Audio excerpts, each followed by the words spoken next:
বিশ্বের অন্যতম দীর্ঘতম সমুদ্র সৈকত কক্সবাজার। ব্রিটিশ ইস্ট ইন্ডিয়া কোম্পানির কর্মকর্তা ক্যাপ্টেন হিরাম কক্সের নাম অনুসারেই পরবর্তীতে কক্সবাজারের নামকরণ করা হয়। ১৭৯৯ সালের শুরুতে আরাকান উদ্বাস্তুদের পুনর্বাসনের দায়িত্ব নিয়ে তিনি এই অঞ্চলে আসেন।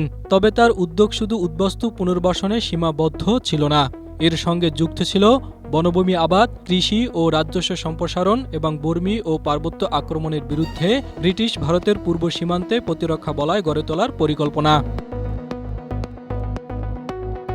২ শতাব্দীর বেশি সময় পেরিয়ে গেলেও কক্সবাজার যেন তার পুরনো সেই ঐতিহ্যকেই ধরে রেখেছে।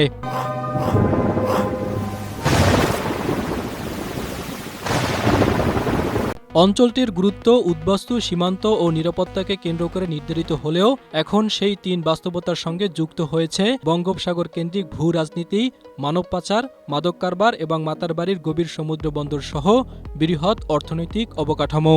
পর্যটনের শহর কক্সবাজার তাই এখন একই সঙ্গে দেশের অন্যতম সংবেদনশীল সীমান্ত ভূমি ও সম্ভাবনাময় বাণিজ্যিক অঞ্চলে পরিণত হয়েছে।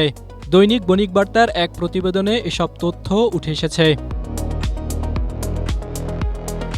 প্রতিবেদনে বলা হয়েছে, গেল জুনে প্রধানমন্ত্রী তারেক রহমানের চীন সফরের পর নতুন করে আলোচনায় আসে দেশের সর্বদক্ষিণের এ জেলা।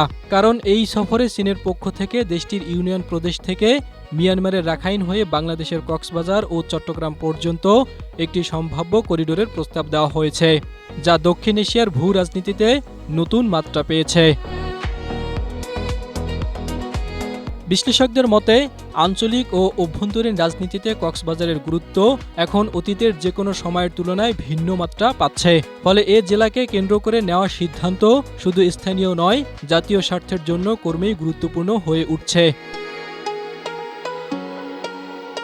অর্থনৈতিক সম্ভাবনার পাশাপাশি সীমান্তবর্তী অবস্থান কক্সবাজারকে দীর্ঘদিন ধরেই মানবিক ও নিরাপত্তাজনিত সংকটের কেন্দ্রেও পরিণত করেছে, যার মধ্যে অন্যতম রোহিঙ্গা সংকট। ২০১৬ সালের পর রোহিঙ্গা সংকট যখন তীব্র হয়ে ওঠে, তখন কক্সবাজার বৈশ্বিক মনোযোগের কেন্দ্রে আসে।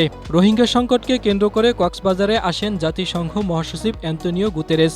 ওই সময় তিনি সংকট সমাধানে সর্বোচ্চ প্রচেষ্টা চালানোর প্রতিশ্রুতি দিয়েছিলেন। এছাড়া বিভিন্ন সময় আলোচনায় এসেছে কক্সবাজার জেলার সেন্ট মার্টিন দ্বীপটি। বিশেষ করে দ্বাদশ জাতীয় সংসদ নির্বাচনের আগে সেন্ট মার্টিন দ্বীপ নিয়ে যুক্তরাষ্ট্রের বিরুদ্ধে বিস্ফোরক এক মন্তব্য করেছিলেন শেখ হাসিনা। বলেছিলেন, যুক্তরাষ্ট্র বাংলাদেশের কাছে দ্বীপটি চেয়েছিল এবং তাতে সম্মত না হয় নির্বাচন ঘিরে সরকারের উপর চাপ সৃষ্টি করা হয়। যদিও যুক্তরাষ্ট্র এ দাবি স্পষ্টভাবে প্রত্যাখ্যান করে। শেখ হাসিনার সরকারের পতনের পর অন্তর্বর্তী সরকারের আমলে দ্বীপটিকে ঘিরে বিভিন্ন সিদ্ধান্ত নেওয়া হলে একই আলোচনা আবার সামনে আসে।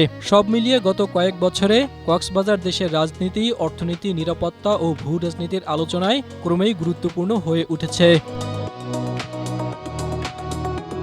জাহিদুল ইসলাম, এশিয়া পোস্ট।